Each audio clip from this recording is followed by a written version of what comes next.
President Trump is framing his tariff plan like a business deal, and he's telling Americans they're the shareholders. He says every citizen will get a $2,000 dividend paid out from the money generated by those tariffs. Let's go to Emma Withrow from the Fact Check team. And earlier, you were discussing how these checks for low and middle income Americans, that would add up to about $346 billion. Yeah. What about Congress? What's the role here of them? So Congress obviously has the power of the purse, but things have gotten a little bit tricky with this new administration and the ways that laws are interpreted, hence, the Supreme Court having to decide whether these tariffs were legal in the first place. Regardless of all of that, though, under current law, tariff money goes into the U.S. Treasury's general fund. It's treated like any other tax revenue. So to turn that into direct payments, Congress would have to pass legislation authorizing those dividends, just like lawmakers did for the, those stimulus checks that we all got in 2020. Absolutely. That definitely came to mind. But this idea specifically, has this ever been done in American history? From the research that I did today, it doesn't seem like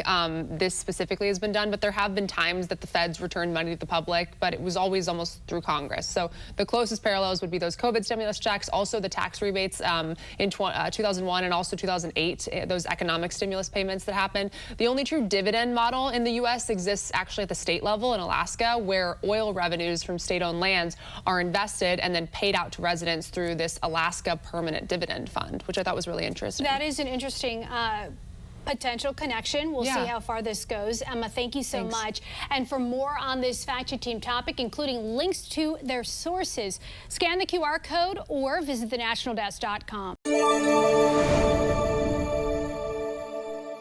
I'm Atrell Nashar in Washington. On Wednesday, the Supreme Court will hear arguments in a case that could undo almost all of the president's signature economic policy, tariffs. So far, lower courts have ruled that the president is overstepping his executive authority. In his second term, President Trump has not shied away from testing the bounds of executive authority. In fact, virtually his entire economic agenda depends on it. Starting tomorrow, the United States will implement reciprocal tariffs on other nations. Those global tariffs followed earlier tariffs Trump placed on goods from China, Canada, and Mexico to address the flow of fentanyl into the U.S. Since the Constitution gives Congress, not the president, authority to impose duties, Trump is leaning on a 1977 law called the International Emergency Economic Powers Act, or IEPA. IEPA does not mention tariffs as an option, and Trump is the first president to try it. On Wednesday, the White House will argue to the Supreme Court that tariffs are necessary to address two emergencies: the deadly fentanyl crisis and trade deficits they say brought the United States to the brink of catastrophic decline and dependency on geopolitical adversaries. One person shouldn't have unilateral, unlimited tariff power. Jeffrey Schwab is the director of litigation at the Liberty Justice Center, which filed the lawsuit challenging Trump's tariffs on behalf of 5 small businesses. They say business planning has become a nightmare for petitioners and other American companies. Schwab says Trump has undermined his own claim that a trade emergency requires the use of reciprocal tariffs, which he reduced and delayed by months on more than one occasion. If they were so important that he needed to do them immediately, then why the delay? If the Supreme Court rules Trump's tariffs are unconstitutional, the president says, I think our country will be immeasurably hurt. I think our economy will go to hell. The Treasury would likely have to refund about half the tariffs. Schwab says it's a mess of Trump's own making. The government shouldn't be able to gain just because their illegal action happened to be so vast. There are other legal routes for Trump to unilaterally impose tariffs, which his administration says he'd pursue if they lose. But Trump would have limits on how high the tariffs can be and how long they can stay in place. In Washington, I'm Atrell Nashar for the National News Desk, America's News Now. Latest as it unfolds, all eyes in the House to get this all wrapped up, hopefully sooner than later. With an end in sight for the shutdown, President Trump also hoping to avoid any more roadblocks for his economic agenda. He did warn the U.S. could face an economic disaster if the Supreme Court rules against his trade policy, because the Treasury would have to pay back trillions of dollars in tariffs that it's already collected. In a post online overnight, Trump wrote, the unwind in the event of a negative decision on tariffs would be including investments made, to be made, and return of funds in excess of $3 trillion. It would not be possible to ever make up for that kind of a drubbing, devastating to the future of our country. Following some news out of the Supreme Court, where one of the president's most important pillars of his second term is being discussed. The court will decide the fate of Trump's power to impose worldwide tariffs. Experts say the stakes of this case are very big, both politically and financially. So far, 3 lower courts have called Trump's tariffs illegal and overstepping Congress, who normally has the ability to enforce them. But the president has argued he has the power to do that without congressional authority by declaring a national emergency under the 1977 International Economic Powers Act.